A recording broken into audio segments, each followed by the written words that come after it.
Hi there, this is Charmander, and today I have a very special guest with me. His name is HarleyQuinn, an up-and-comer YouTuber in the Doomsday Last Survivor scene. So, without further ado, Harley, welcome, man. Thank you for having me, Charmander. Yeah, It's an before, honor. yeah, for sure, man. Super happy to finally chat with you. I've been following your YouTube channel. I like watching your content. Uh, you know, actually, why don't you discuss your channel right now and feel free to just let everyone know what your channel is and what kind of content you cover. Yeah, of course. As you said, I'm upcoming content. It started out as trying to explain to my clan some of the do's and don'ts, and I started getting followers. Before I knew it, I'm where I am now. Um, it's a lot of the basic stuff that people don't know, as well as event tactics, tips and tricks. I've started the live streaming for some of my events, and I'm actually quite enjoying it. It's actually a lot of fun. Do you get quite a few people following you or tuning in during those streams and asking you questions about the game and whatnot? Or At the moment, I'm sitting at about 10 people viewing it, and about three or four sitting in the live chat chatting away. Does depend on the time slot though. Obviously, with events, a lot of people might be already playing the event, which then limits the amount of people that can tune in. so it's mostly farmers then that's watching you. Just kidding. Yeah, or people that have maybe played at the 3UC and then are tuning in to me at 19 potentially, or vice versa when I jump on my farm and play on my farm at 3. Right, right. I guess also for every player, their battle window or when the big battles are happening is going to be different. So let's say they have like a an idle time, there's nothing happening at the moment, so they can jump in and watch your battles because you guys are having that fight right now, you know? Yeah, exactly. Yep. You just got to kind of hope that someone tunes in, and if not, you talk to your computer a little bit. Yeah, I talk to yourself. Yeah. And Yep. then you ask yourself, what are you doing with your life? Yeah, that's it. And then someone chats in, you're like, yes, thank you. Finally, finally a human. Um, so earlier, before we started recording, you said that the kind of content that you like to make in your channel are the ones that focuses on spending because you notice a lot of people are not buying the right stuff. They want to buy something, but they're squandering their money, their hard-earned money, essentially, on things that's not really powering up their accounts. Can you elaborate a little bit on that and kind of some of the general advice you typically give to people when they are interested in spending to power up their accounts, but they're not sure what to spend their money on. Yeah, for sure. So I have done a video or two about it. I'm currently in the works of doing another video about where you get certain armaments from. Just need to wait for the event cycles to come back around. But my top one is definitely your workshop. The buffs are just insane, even at 10, level 15. Next is armaments, and then beasts at the moment. They're just making a huge difference, even though they are incredibly hard to level up in terms of levels, beast levels, chips. It's just yeah, with Gene coming into it soon, who knows how much bigger and badder they're going to become. But things like skins, squad marches, things like that, they don't offer much when you could be spending a lot of money considering they're what 500-600 bucks for a lot of levels in workshop. I don't know, it's just my personal preference, I guess. I'd rather the damage over the prettiness. But yeah, Yeah, would you agree with those things? yeah, man. I think one of the things that annoys me sometimes, and I know my members are going to be listening into this podcast, I'm going to keep kind of making fun of them a little bit. So we do distribute Alliance Gold to members, including free-to-play players. And Yep. my hopes is they would be spending those gold into something that will power up their accounts, such as purchasing the growth fund, for example. That's a really good one for free to play players who are getting Alliance Gold from their Yes, alliance. the gems. Yeah, for sure. Yeah, Yep. yeah, because you can push to T6, right? Or get to VIP 13 and get three legendary hero fragments per day. But then what I'm seeing sometimes is they're spending those gold on a shelter skin or a nice name tag. And I'm like, oh God, no, Yep. no, no. What do you guys, what have you done?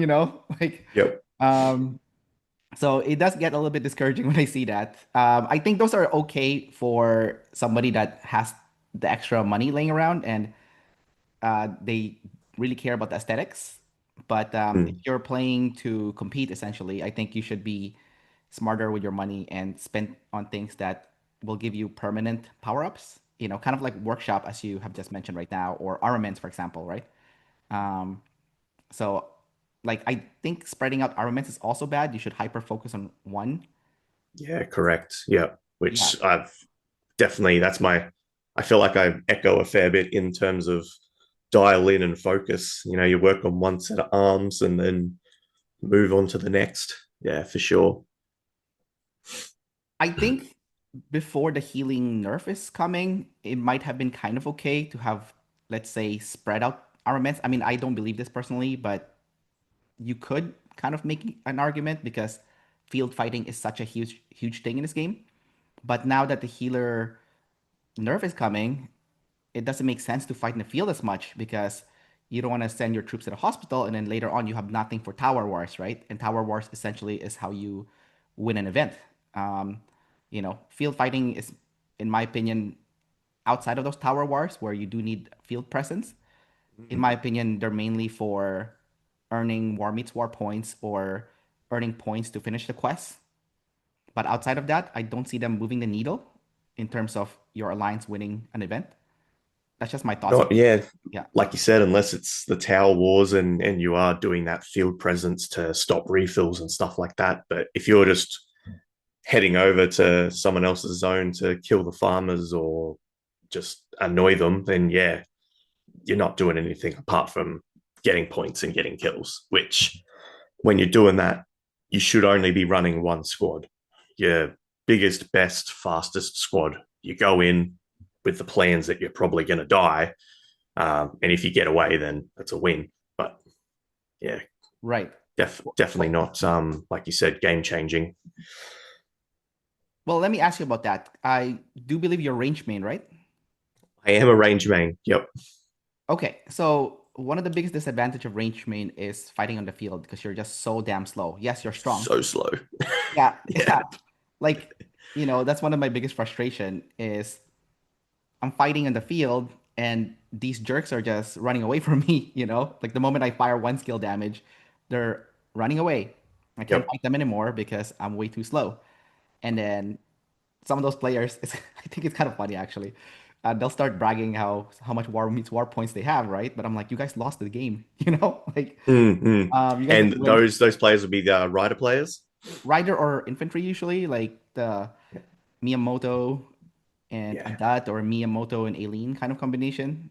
Um, infantry with lots of speed hones on their armaments, running and slicing and dicing. Yeah, they're just way too fast for us. Yeah, it's a huge disadvantage. But like you said, if they stand still, they really do get the hurt put on them. But as us being range players, we really have to gauge earlier than everyone else when the battle is going to shift, so we can start either getting away or saying our last prayers as our teams are just going to get melted.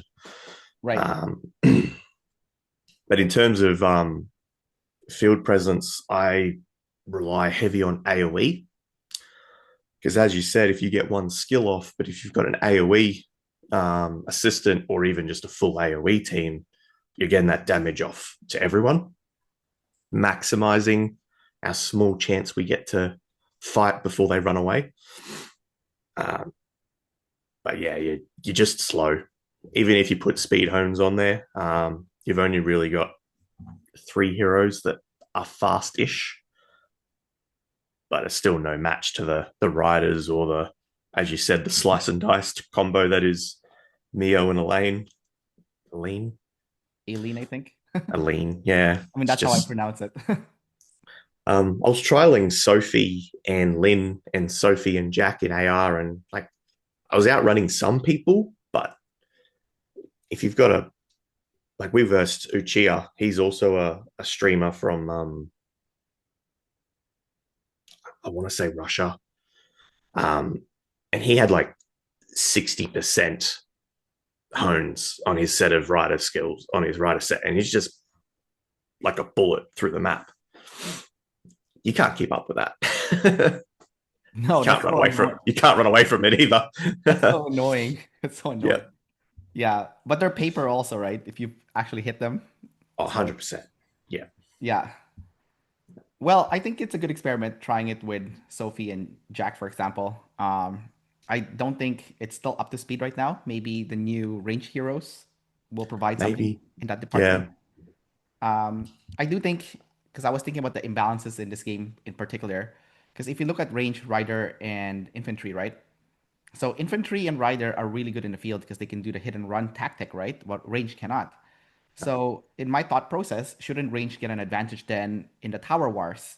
Because just to make things balance, essentially, right? Like you can't be strong in all three areas, like Yeah. Yeah. Which riders have become the forefront of the game in that terms. Like when once Casey was released, it was just the meta to be a rider player for ages. She was just amazing. Best yeah, way to put it. Just best way to put it. She was amazing. yeah, And still still is. is. Still is, in Yeah. my opinion. Like, yeah, I think you can argue that she's still the best hero in the game because you can use her for rally, garrison, and field, right?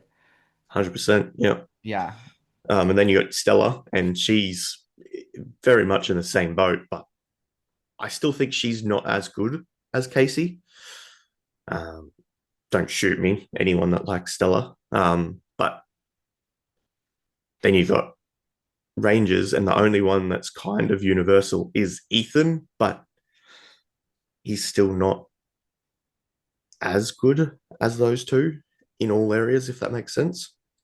No, definitely not. I think Sophie, you could make an argument because you can use Sophie for garrison, rally, and field. Correct. Just she doesn't have that S class hero The super weapon, yeah.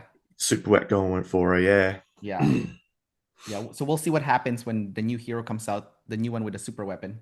Yeah, I'm really hoping there's going to be like some shield pen, something like Bella has, which deals increased damage to shields. Oh, to counter You know, Boyd. like think like a big ass 50 cal sniper rifle kind of deal, Right. doing bigger damage to shields because Boyd's shields, Riven, Boulder, everyone else's shields these days would make sense. But I don't know. Yeah, so I did a rally on a Boyd recently in the recent AR, and I was shocked to see how strong Boyd was against range when range is supposed to be infantry, right? So Yeah, yeah. I think your recommendation of having a range that can deal extra damage to shield would definitely be the step in the right direction for sure. It would even the and balance out because going back to that AR, can't remember who it was. I think it was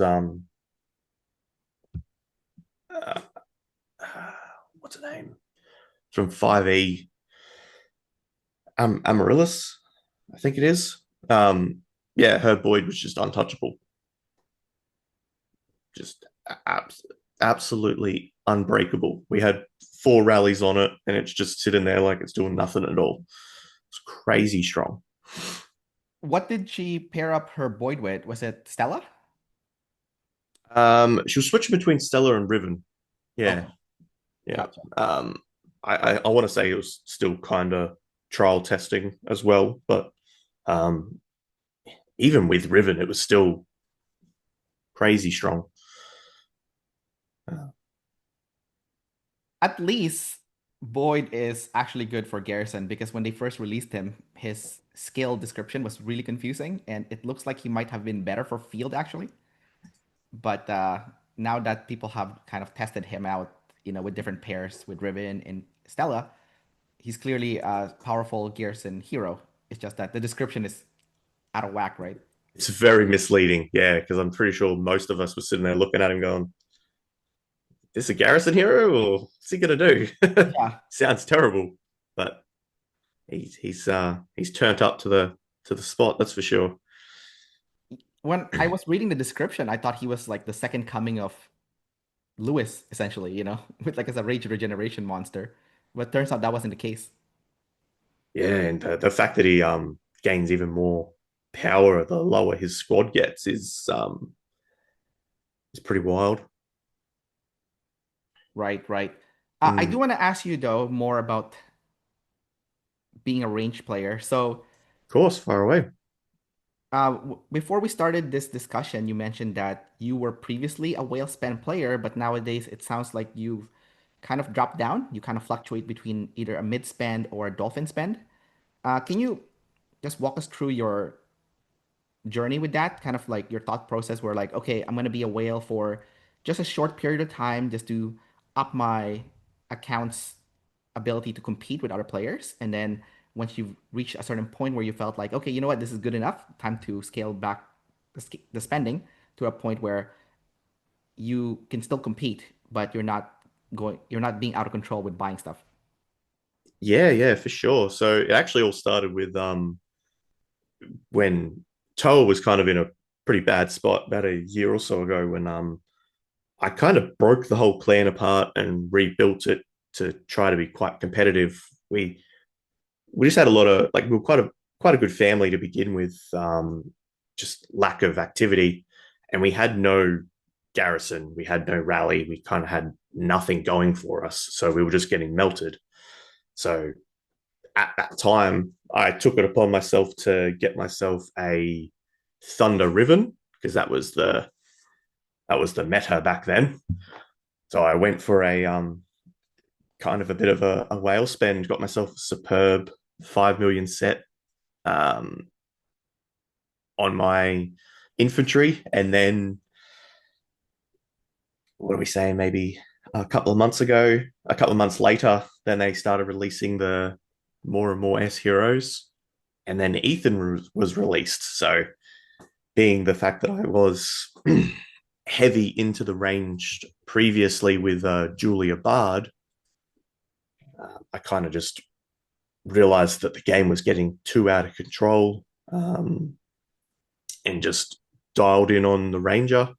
Got myself full Jack set. I said, "Yep, I want at least 6 million superb set. That's my goal." Got Ethan, got him awake, got him fully transcended, which I did do a video about. Um, and then it just kind of got really out of control once beasts got involved and the workshops then got re-upgraded. And I'm just then looking at myself going, I'm spending so much money and I feel like I'm getting nowhere in terms of you still come across a 350 million whale and he just melts you. um, so I kind of put the handbrake on a little bit in terms of my wallet so that I could, well, not sell my house to keep playing the game. Um, so at the moment, I'm sitting with a 5 million infantry and a 6.5 ranger set, and I just don't see the merit in me spending another what $6,000-7,000 on another superb set to get me a third one. I don't know. Just kind of seeing how the game's going to go for a little bit, I guess. See how I can hold my own where I am for a little bit, I guess. That'd probably be the best way to describe it. I had to step up to a plate to give the clan a garrison and a rally, so I kind of did.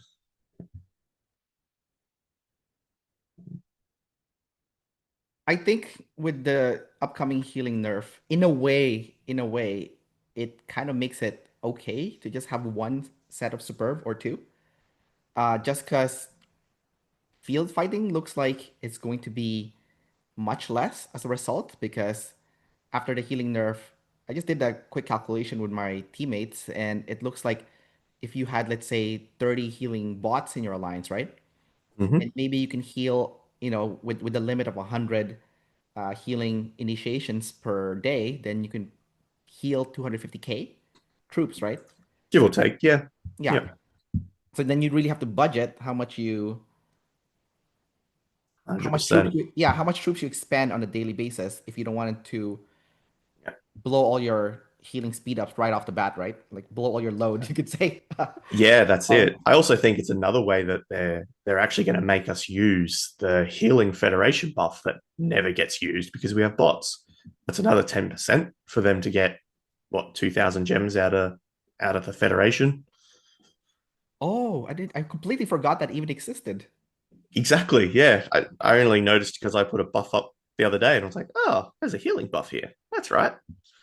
So like if you get that plus some of the AR healing buffs, you could probably get up to around the over the 3,000. I know I can heal closer to 20, almost closer to 3,000 without any healing buffs, being VIP 16. Oh, okay. Yeah. I guess that's also Plus, to promote getting more healing percentage up in your uh, correct. Yeah. And right? all your little shelter skins that give little buffs to that. But even then, 300k is nothing. No, That's a no, third of my hospital no. It definitely will create less fighting in the game. It'll be for kind of sure. like the olden days where people relied more on tower wars, and I Yeah. think because I don't know if about you, but like I play in Fearless Warzone. Like was kind of discussing with you that we do have plans to try lower elite, but Yep. one thing I did notice is when we fight certain alliances that's based on a specific country, like Vietnam, for example, like if we fight a Vietnamese alliance, Mm-hmm. they have the exact same strategy, which is they go crazy in the field. They have like a massive field presence, right? Like none of their players are super strong. Usually, they don't have They a don't spend much. Yeah. yeah, they don't have like a whale or whatever. I mean, they do. There's Vietnamese alliance with whales. I've seen it, and I've teamed up with some of them as well. But in general, I've seen a lot of them that usually just have, low spend or free to play, and they just fight on the field like crazy. But it's because they have the healing bots, right? So without the healing bots, those alliances will pretty much get killed because they won't be able Yep. to compete in tower wars because you need to have a proper set of, armaments, superb armaments, ideally, to compete properly. Correct. Yeah. Yep. And like those clans, all they got to come across is like a strong Korean or Chinese clan that like 9 times out of 10 they have a whale or three, and yeah, you're just going to get melted. The field presence in terms of ants taking down bigger prey, if you've just got an absolute buttload of people on the field, yeah, you're very daunting to face, even if you are only little small free to players. Yeah.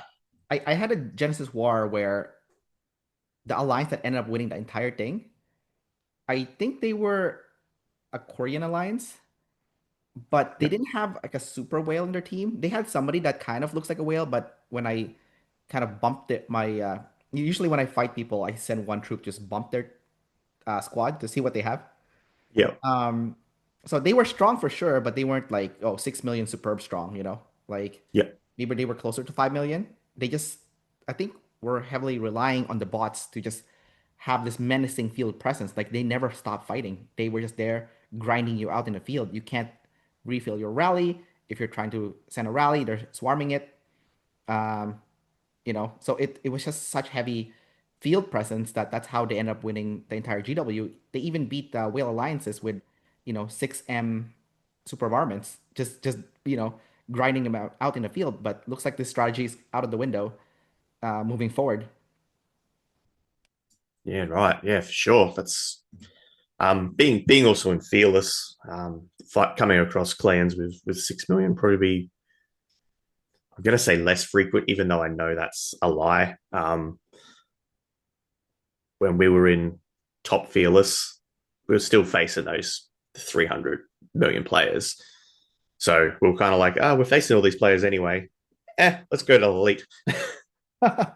Well, so since you made that jump, did you notice any big difference, or it's about the same with Upper Fearless and Elite Warzone? It's about the same, yeah. Like your upper feelers are, as I was kind of saying to you in chat, is upper feelers. I feel are all the lower elite teams dropping down for an easy win, or even just really strong players coming down for a visit, or top fearless jumping up into elite to have a little test. So it's not too different.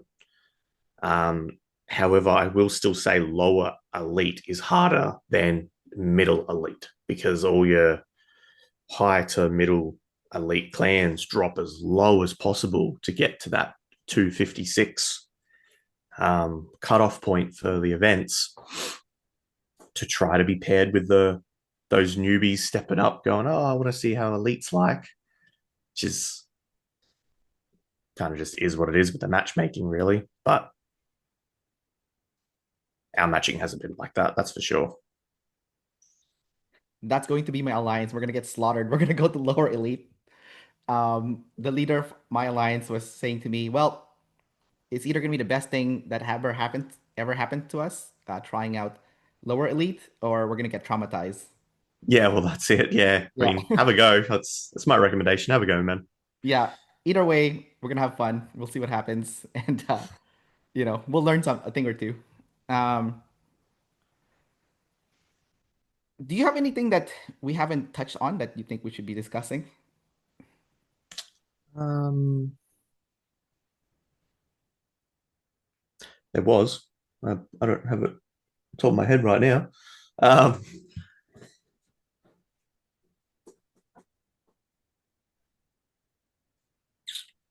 It's okay. We'll come back to that later if something pops up. I know it's yeah, like 5 a.m. for you in yeah. Australia. I'll think. I haven't had my coffee yet. Sorry. Yeah, it's all good. I just ate lunch too, so I'm kind of having a brain fog right now. Um, yeah. But anyways, I was just wondering, so your alliance, you are a range main and you are providing the Ethan Garrison, right? So I kind of want to touch on when it comes to alliance building, because I think that's what we both have in common is we're both in the management position, you could say. You're the R5, I'm R4. But so just from my perspective, if you're building up an alliance, especially moving forward now that field presence is going to be on paper, it looks like it's going to be less. Yep. Would you say every alliance should then strive to have every rally captain and every garrison captain available, like possible, like infantry, rider, and range, essentially? Like you need to have an Ethan garrison and a Bard rally, you know. Yeah. At very least, have a rider garrison and rider. Jesus, rider infantry and ranger whale, or at least a spender in that realm to cover all three aspects. Yeah, for sure. Um, as I was saying, for so long it was just me. We have, as I was saying, we have Slippo. He's the protege. I'm trying to train him up to take the forefront. He's slowly catching me, and I did say to him that he will overtake me one day. Um, he was starting down the avenue of Ranger, and then we had a bit of a discussion, and he's like, "Oh, there's no point in me being Ranger with your one." So he then shifted and is now down infantry. But for so long, we had no rider player. We just trying to recruit strong players is also really really hard. Um, I don't know what they're probably looking for a spender clan, so they're not the only one. The spender clans also have all the merit chests, not the merit chests, the spending chests coming in daily. So there's more revenue for them, I guess. Um, but at the moment, I've managed to snag Bjorn into Toa for hoping a long time. I met him up in HNB ages ago when I went up into HNB for a IR crash course training lesson. What was Um, that like? Absolutely horrible. that is the that is the traumatization that you're talking about. They faced DHX, WKO, um, and but it was amazing at the same time. Like seeing what these big clans can do. Um, I've got a rally report from there still, where Hans launched a rally, then went to sleep, and it still just kept tacking away. That's funny. And we were just filling it for ages. Like it lasted for 2 hours and 20 minutes. The same rally? One rally, and it had 1, 2, 3, 4, 5, 6, 7, 8, 9, 10 counter rallies to it, and still traded 150 to 260 damage. Billion. There was 10 counter rallies hitting that one rally? 10 There was 10 counter rallies over the course of the rally, plus a Oh, bunch of okay. swarming. Okay. Yeah. Gotcha. I was like, there's And 10 that's hitting it? every single counter rally was trading bad. That is so sick. So I Yeah. guess the counter damage was just so high. Yeah, he was running Jack and Bard as a test. That was when Jack was first released. Oh, right. Oh, And, That and was that was like that first week that Jack was released, and obviously all these guys have bought him and awakened him straight off the bat. And yeah, we're just there filling it. He's asleep. We're just going to town. is that what But you're doing now then with your range rally? You're doing Jack or not Jack, sorry.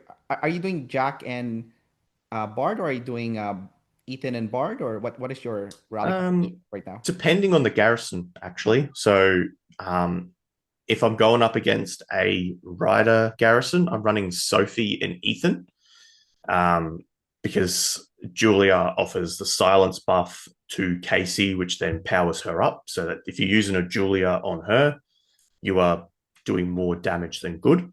Right. So I run Sophie in that terms with Ethan for the AoE to try to stop refills and swarming. Um, Otherwise, if I'm noticing a lot of refills or a lot of field presence like hindering us, I'll run Ethan and Bard just for insane AoE, and also it is quite good damage. Um, but if I'm going up against infantry, I'll run Julia Bard to silence those shields and healing. So it just remains switching your armaments around, playing, like going with the flow, if you know what I mean. Right. But When Julia remember to does, put your armaments on right. and not leave them naked like I did in AR. I've done that before. I fought from like 19 until like 23 on the final day. And I was like, why am I doing no damage? I was like, I don't get this. They're not that strong. And yeah, my R4 was like, dude, just Sophie's naked. What? Oh, no. It's like, oh shit, sorry, region. Yeah, that's my bad. Oh, damn There's a lot of wrong with that. it. There's a lot of wrong with that statement too. Oh yeah. It's just That's funny. I should know Um, better. That's what happens when you wake up early and you're trying to get ready for work. yeah. No, that's funny. That's hilarious. From my understanding, when Julia silences squad, it's just a temporary silence, so they can still fire your skill damage. It's just delayed, right? Sorry, go again. From my understanding, when Julia fires that silence debuff, essentially the squad that is on the receiving end of that, their skill damage or skill or their rage skill firing just gets delayed by a few seconds instead of it being completely negated. That's correct, right? Correct. Yeah. So it used to be completely negated. And then they realized that she was just too overpowered. So then it got to a silence delay. So Julia is. So it's for 3 seconds. So for 3 seconds, let's say you've got your Boyd Garrison ticking away, and you're sitting at 3 blips out of the 4 for the rage bar. I hit you with the silence. Your rage bar hits 4. You've then got to wait 3 seconds until you can fire, while my rage is still building up. So it's causing you to sit at max rage until the silence finishes. You fire it off. It kind of just delays your rage regen, really. Instead of getting a skill off every 5 seconds, you're getting a skill off every 8 to 9 seconds, just which is cutting your skill damage in a third nearly. Which is why they brought in Casey, because she was too strong. Right, that makes perfect sense. Yeah, Um, I guess if you look at a course of, let's say, a rally and garrison battle, and you're silencing the garrison so frequently, the amount of skill or rage skill that they're firing off is going to be less during the duration of that time. So if you look at it from like a longer scale, it is making a huge difference. But I huge guess, difference. Yeah. So right, then if you maximize that with 3 rallies all running Julia Bard, right, you're sitting in almost a permanent silence. Yeah. right, So, which is what Save Me was amazing commander on the map, like just straight off the bat. He's like, yeah, switch it up. We're going silence. All 4 of us would fire off a silence rally. Um, and you got what, 12 seconds there of silence damage. And when it's staggered, they're sitting in a permanent silence buff. right.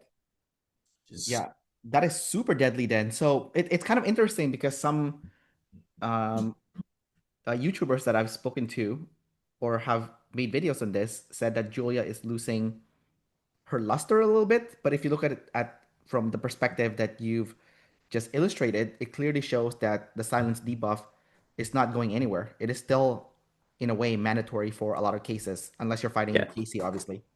yeah. It's still viable. It's just not the meta at the moment.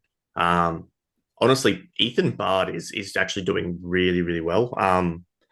Even in Garrison, trying to we're trying to break a Ethan Garrison this week in AR, and he was running Ethan and Bard, and it was doing stupid damage. No idea why, but yeah, but Would you say then Bard Bard Garrison? was good. So based on your observation, would you say that the Ethan Bard is actually doing better than Ethan Lewis for crowd control or triple rally, or would you say it's still Ethan Lewis that's better because of the regeneration that Lewis provides? I'm definitely going to be testing Ethan Bard, but going off the reports um, that UC fellow was running, just the damage was really high. I'm going to go with, because Bard offers the defense debuff with his weapon, Right. potentially is why the damages were so high. Um, Increased attack, increased range defense. The weapon is a defense reduction plus insane AOE and the 50% chance to recover rage and increase attack. Like it is really good. So I'll definitely have to test that and get back to you. Because for now I've been running Ethan Lewis for field control. Yeah, And I'm guessing you have the skin, right, for Lewis? I do. Yeah. Okay. Did you notice a big difference when you got that skin? Or Oh yeah. It definitely brought him back into the game for sure. Yeah. His what what was the big difference, would you say, that the skin provided? The healing I noticed a fair bit for the shooters, because obviously we don't have any healing except for Jack now. Right. But also with the what it's called, it's furious state or whatever. It's increased damage, allowing you to have even more attack damage up at all the time. It's actually a really good skin. Um, just shame it costs so much. Yeah, how much is it? Like $600 or $400 for that skin? Yeah, pretty much. Yeah. I think the skins are sitting at about 6. Yeah. It tends to be the general number though. $600. Yeah. For your squad marches and your hero skins. It's Oh, sorry, it's the ferocious state. I think that's what we're talking about. yeah, yeah. So it adds on healing and adds on increased attack. Yeah, it looks like the attack increases the lower the squad size is of whoever you're fighting. Damage taken Yeah. increases squad attack by 10% and deals 10% more damage to squads. Yeah, that have less than 20%. So it's kind of like an execution as Right. well. Right. It's to Yeah. finish off those annoying rallies that just won't die, right? Like it, Yeah. yeah. Yeah. Okay, cool, cool. Okay, I think the biggest thing I learned then based on our conversation with Ethan as the Garrison, and then like should you pair him up with Lewis or should you pair him up with Bard? It sounds like to me, and again, I don't have any reports to prove this because I haven't experimented personally, but it sounds like if you have the Lewis skin, then Ethan Lewis would be a better combo. But if you don't have the skin, then Ethan Bard might be a better combo, especially if Bard is fully transcended already. I don't know. Yeah. That's If, just you, like if you've got both Ethan and Bard transcended, right, I'm feeling like the transcended hero combo is definitely where it's going. Like you see it with Rabina, Casey, Stella Boyd. It makes sense that Ethan Bard would be quite good, and I know Ethan Bard is really good for rally.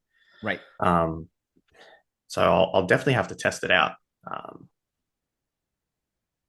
but But I guess yeah, you still can't discount the fact that Lewis provides that huge rage regeneration. So 100%. Yeah, definitely. In no way am I disregarding Lewis for that.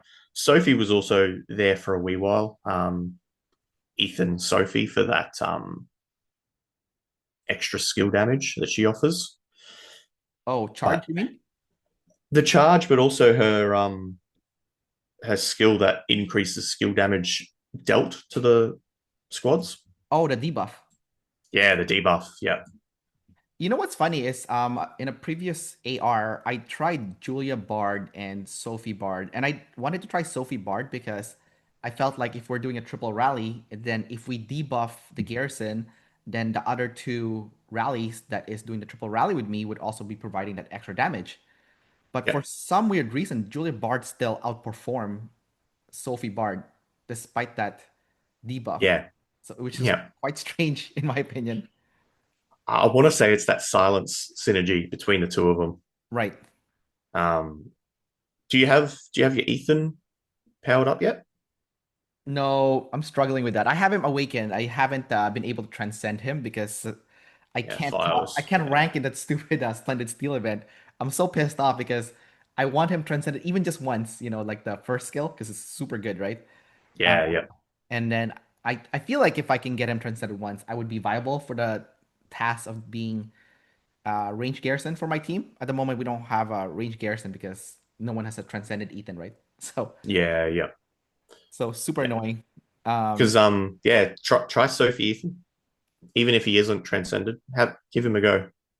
I use Sophie Ethan for off limits war, and he's working fine there from that Mm, that perspective. Um, but I noticed that if I play like Island Raid, for example, then I just get stomped on if I don't have Ethan transcended. yeah, Island Raid's a whole nother subject. Yeah, yeah. Like for me personally, man, like Island Raid is the hardest event that for my alliance to participate in. It's like all the strongest team gang up and they Yeah, team up on all the weak ones, right? So it's yeah, I have never seen one where like, okay, let's say there's four strong alliance, then two and two, right? And then they'll mm, both grab like two weaker ones. No, it's like all the strong ones will team up yeah. together. Uh 100%. It's crap. Put it nicely. It's horrible. I think like I was saying to you, we're going on 3 months now where that's happened, and like we're not talking. three clans like me. I'm talking three clans that should be in Apex or in G5, all the way down in like G16 with 14 billion power, all team up and just curb stomp the rest of the map. Right. Like, I actually did a video about it last month because I was fed up.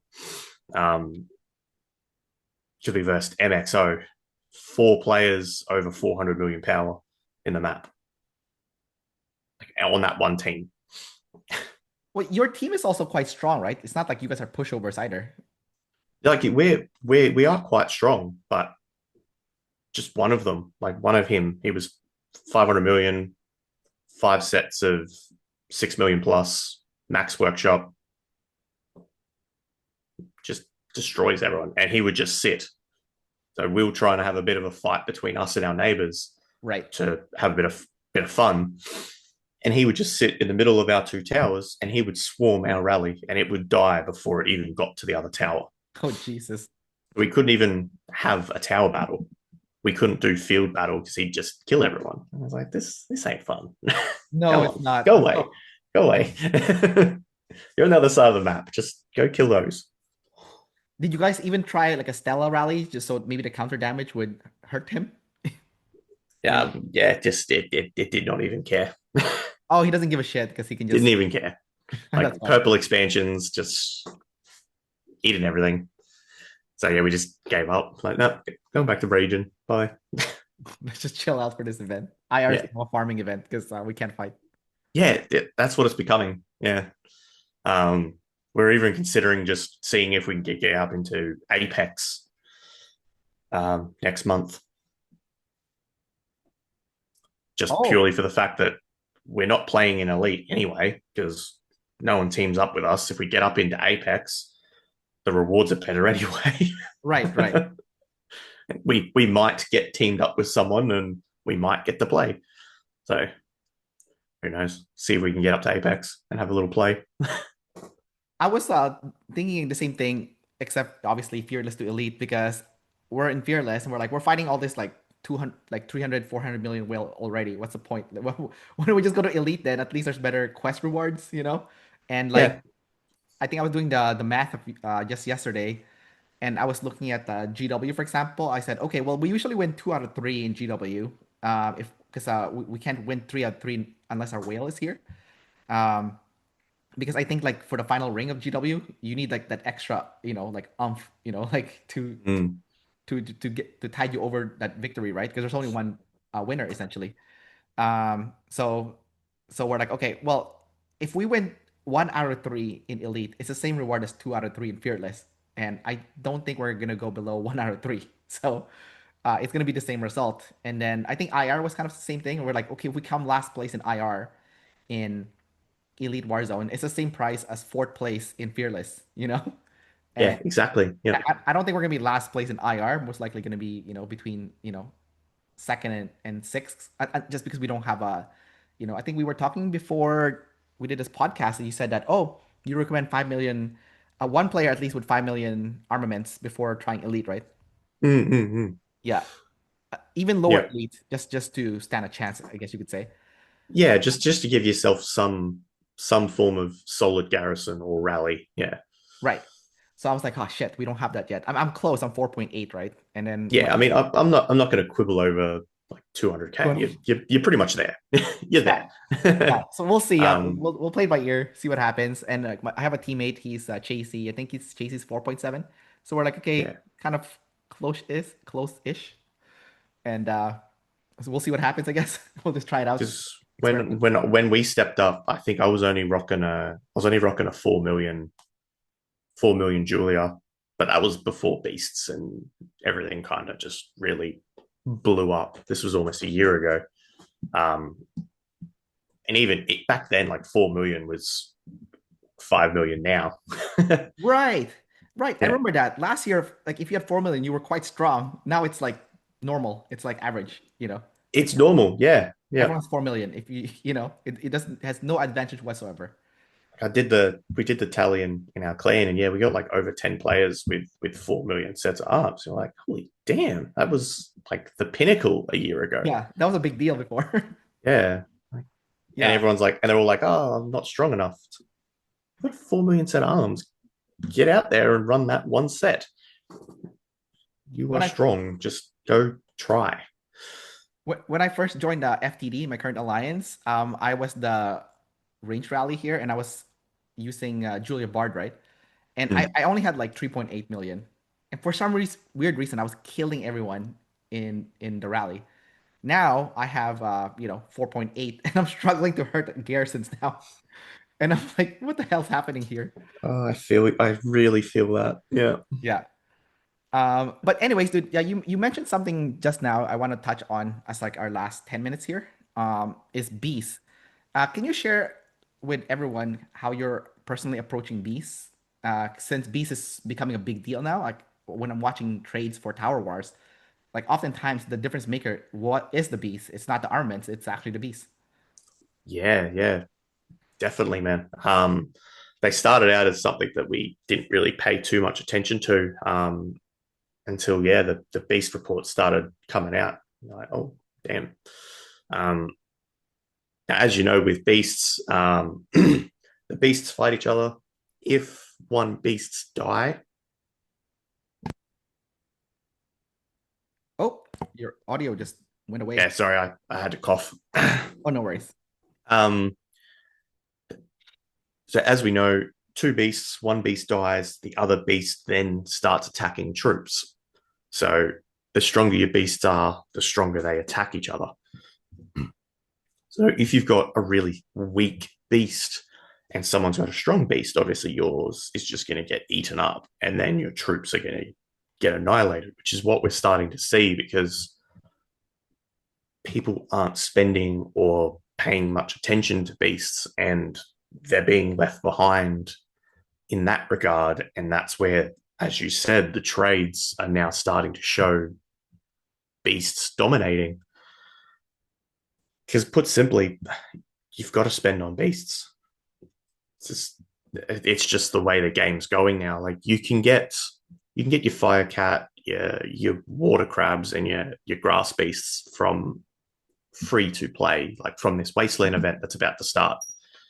Um, I say easy enough, but like without having to spend. But rock beasts, gold, in fact, you have to spend. There's no other way of getting them. You can only get them from the bio searches, earning gold beast chests, which revolve in you placing in events, which means you need to spend, and small little bits from this wasteland event. And if you don't have a good gold beast, your rallies and garrison are going to do bad.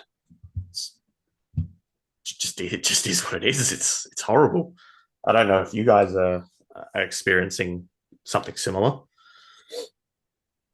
I think, well, right now I'm running with the purple Pango and previously the purple bull, but I just got my gold Pango to six or tier six, you could say, because I was Yeah, talking yeah, to you're rank. Yeah, rank six. Yeah, very nice. Yep, yeah, because I was talking to Z, and Z was recommending to me that the moment I get my golden Pango to tier six, then I should do purple and gold Pango together. yep, And then he said that that's going to be like the next level because I was kind of sharing with him my spend tier. So I'm a mid spend player, so usually around $200 a month. yep. Um, so with that budget, I think Golden Pango and Purple Pango was the best budget option at the time. Yeah, yeah, Um, and but then now they have the collaboration beast coming out, right? King Kong and Godzilla. So I think that's gonna change the meta even more. So we'll see what happens. yeah. So I reckon they're going to be the rally beasts. You think I just so? got a I just got a feeling. I reckon they're going to be the rock beasts because we've got Kirin. Um, I don't know. I can't remember their names. The You got the Gaia, the Gaia deer or something like Gaia that. deer. That's the one, and Pluto jelly. Thank Pluto, you. right? So we've got those three, but we don't have the rock rare beasts yet.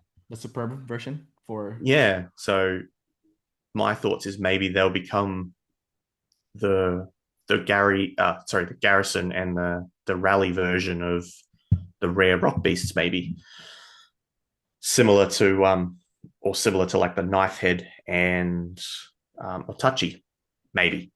I don't Well, know. okay. Here's the thing. I was thinking about what you just said, and so Otachi is the water beast, right? So Mm-hmm. if you wanna power up your Otachi, don't you have to use up the Pluto jellyfish then to power him up? Isn't that right? You got to use the gold crab. The gold crab, is that superb or no? He's just gold. Yep, he's just gold. Oh, okay. So if you think about it And then, wouldn't you say then that the superb or sorry, the collab beast is cheaper than the superb version of the elemental ones? Because then you can use that. 100%. Yeah. My knife head, which uses the gold Dracos, the Right. bat things. Yeah. My knife head's 7. 7 mil? Oh, he's loud. He's rank 7. Oh, rank 7, okay. Yeah, so I've just got him to rank 7. Which when you get your gold Pango to rank 7, that's when you'll switch him to leader. The gold Because peg. rank 7 is where their leader skill really magnifies. Gotcha. Yeah. But for now, the purple Pango will probably still be just slightly better as leader if you've got him fully awakened. Right. Uh, Yeah. okay, so it sounds like the best strategy then, if you're like a rally or garrison captain, is to get a maxed out Pango, um, and then pair him up with the collaboration beast because the collab beast is, fairly like it's expensive to acquire it, but when it comes to actually increasing the tier of it, it's actually cheaper than if you went the Pluto jellyfish route or the Gaia deer route or whatever, right? Or Kirin. Yeah. Yeah. Those rare beasts that you need to spend a lot of money to get them and you have to place to get them. Right. There's no other way of getting them. Whereas as you've just said, your event beast, you can just use your normal golds to rank them up so they can be leveled up a lot easier. Right. And they're Mm. and wouldn't you say they're most likely going to be just as strong as the quote unquote rare or superb beasts because the collab beasts are really strong.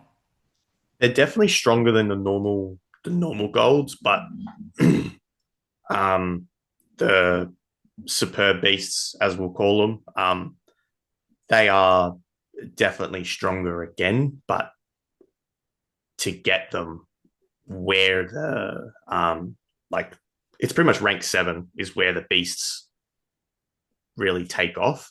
Right. But to get those superb beasts to rank 7, you need what's that? You need 240 beast fragments for that hit for that beast. Oh no, not 240. 7 6s. Ooh, 420 beast Wow. fragments. That's That's disgusting. that's disgusting, right? That's I've gross, got man. I've got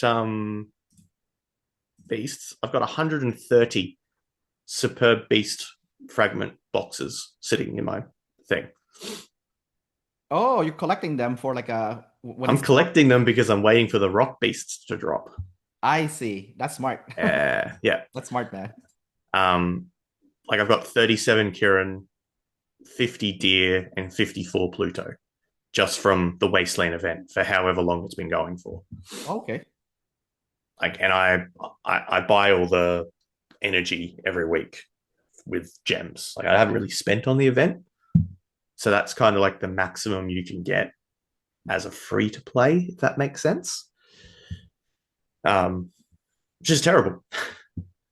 It's Yeah. terrible, and like they're really bad at level 1 until about level 7 is when they really start powering up in comparison to a maxed out gold beast. You're better off just going down the easier route unless you are a mega spender. Right. Yeah. So it sounds like, the superb quote unquote or rare beasts you could say, they are stronger than the collaboration beasts like Otachi and Knifehead, and potentially even compared to the new ones like Godzilla and King Kong. Potentially, we don't know, right? Obviously, they haven't come out yet, but it seems like if you do acquire those collaboration beasts, they might be the best bang for your buck in terms of, you know, only slightly being weaker than the quote unquote superb or rare beasts, you know. So they're kind of in between, right? That Mm-hmm. Yeah, they're definitely in between. Yeah. yeah, and the fact that they're easier to fully rank up because they use the regular gold kind of makes them like a better bang for your buck than getting the superb or rare beasts just because they're so expensive. They're eye-bleeding expensive. Yeah, and an extra perk to them is they offer you different perks, buffs, skills, so a little bit better or more option at least with team comps and beast comps in terms of who you want to pair with who. Right. Because as a free to play, you're pairing your gold and purple beasts together. Really, that's what you're going to be doing as a free to play. Even as a mid spender, you'll be running a gold beast with a purple support. As your whales in the high end, the mega whales are running two gold pangos and two gold bulls. Right. I've seen that. But that's just insane. Like I've just fully got my gold bull awakened, so I've got him maxed out. He's almost maxed out in pristine as well, in potential. So he's getting there. Because you asked earlier in terms of beasts, I'm just focusing on one set.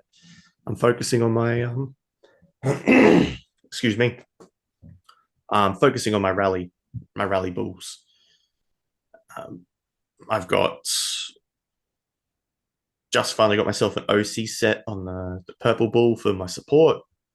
Slowly working on the gold set of chips. But yeah, just solely focusing on my rally set. Once he's more or less finished, then I'll switch over to my garrison, being the fact that I'm a rally and garrison leader. So um, it might have been better if I leveled up my gold pango and gold bull evenly, but I don't know. I've kind of just focused on one. All right, dude. I know you have to go to work soon, so I'm gonna ask you one last question before we wrap this up. Just, just be mindful of your time, obviously. I appreciate it, man. Yeah. Just last question is, can you just share with me and everyone who's listening to this, what is your strategy to work on getting pristine life? Because that's one of the more expensive ones to get enough of them to power up your Yeah, build. the And pristine life. Yeah, that is hard. right, right. And also, So one second. And then yeah, you go. also on top of that is also what is your strategy to power up your chips, like getting OC chips and whatnot? Ooh, very good questions. So the first one with your pristine and potential, as I said before, bit of a echo, dial in and focus. Pick one beast and work on them is what I'm doing. I've solely focused on potential and pristine, mainly on my bull. However, when it first came out, I was like, the rhino, I'll level him up, and I wasted, or I say wasted, I used potential and pristine where I may not have wanted it. Um, I'm sure very far down the track it will still be counted and useful later on. But in terms of getting the pristine, that bio event just gone with the awakened potential, little side hustle where you get the pristine from.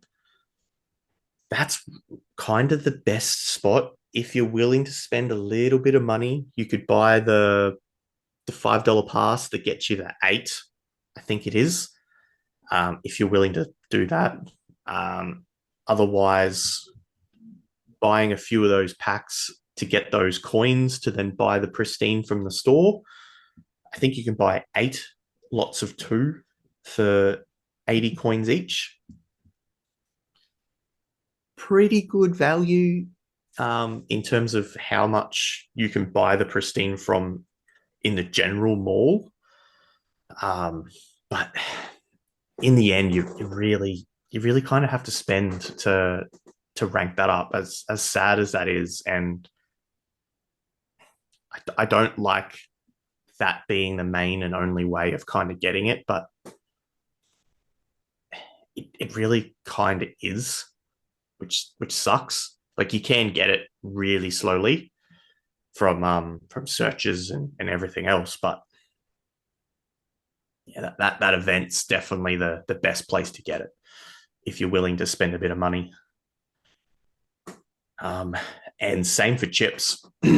um, Save up your gems if you're um, like like yourself or even low to mid spenders. If you've got some gems, save up the 5,000 gems and buy those 10 gold chips. If you're willing and can stand the fact of saving them, buy them and save them up. Each event, buy some chips, save them up, so then you can maybe max out that full reward tree to maximize how many chips you're using in terms of getting those extra little reward tiers. Because at 250 chips used, you get an extra 20 OC boxes plus the 200 one, which is 10. So it's 30 OC chips guaranteed for 250 plus whatever you spin. But it means you got to save them up and wait a really long time. For me, I buy the discount packs each bio event, which gets me up to the 60 threshold, and that's leveling my chips up. I say slowly, but effectively enough in terms of how much I'm willing and wanting to spend. If you want to spend hundreds, then max out the chip event every single time. Me personally, I'm sitting at a full set of OC chips on my purple bull, and I have a 2-star set of golds on my gold bull. So that's a solid setup. And 3 sets of purples, 3 sets of 6 purples on 3 of my purple beasts around the board. So a decent-ish spread out from minimalistic spending in terms of what I used to spend. Dude, that's an Yeah, awesome advice. I'm doing that personally. I'm saving up the gems to try to get all the what is it, the 10 chips or whatever. yeah, the 10 chips. Yeah, Yeah, I'm doing that. I've been using my gems to buy them up and just waiting until I have enough to clear the entire bar. Um, just one last comment is you said that you wasted your pristine life and potential extract on, is it the lava rhino or whatever? yeah, yeah. I heard you get them back if you dismantle those beasts. Like you get back your pristine and your potential extract, like all of it, apparently. Yeah, yeah. So you can get all the pristine and everything back from it. Yeah, However, when you already had a 3 or 4 ranked bull, a beast at that time, right, and you don't really want to dismantle that because you've kind of already earned 200 plus beast fragments. right. So then the cost of dismantling it for gain of getting that back, you're kind of taking a few steps back. I see. I reached out to chat in the hopes like help bot in terms of can you refund them back to me, and yeah, they pretty much said no, which sucks. Um, It's worth a try. it was worth a try. I mean, because I wanted to get all my essence back off like my purple cats and gold cats and stuff like that, so I could really dial in. But at that time, I was kind of too far down the road to break them all up, which sucks. But Yeah, like you said, if you catch it early enough, then yeah, definitely break them up. It's not too much of a loss, but yeah, for me, it was kind of too far too. yeah. If you're willing to Yeah, get to lose all of them, I guess. Because like for me, I have my purple pango already fully ranked up, and I use all my pristine there. I was like, oh shit. Then I can't use it on my golden pango now. So, yep. Yeah, I did it on my purple bull. oh shit. Just went for the purple bull because I was never really like I didn't really think I was going to get the gold bull because I Yeah, wasn't sure how long it was going to take. I was like, right. oh, the gold bull's leveling up. Oh, I've kind of wasted him now. Damn. Yeah, damn it. And they're Yeah. like, oh, you can break it. It's like, not breaking an awakened purple bull. You can get stuffed. Yeah. Give me my stuff back. Oh no, we can't do that. So, It's kind okay. of depressing, but I think you have to do it eventually. Yeah. So Yeah. for now, I mean, all my beasts kind of have a little bit of love put into them Right. involuntarily. Yeah. Yeah. It's funny. It's kind of like spreading out your armaments, like how, Yeah, yeah. yeah. All right, dude. Just to be mindful of your time, we'll just wrap up this podcast here. So I just want to thank you for coming out and sharing some of your knowledge and wisdom about the game. Yeah, no, and I appreciate the invite to come and have a chat with you, man.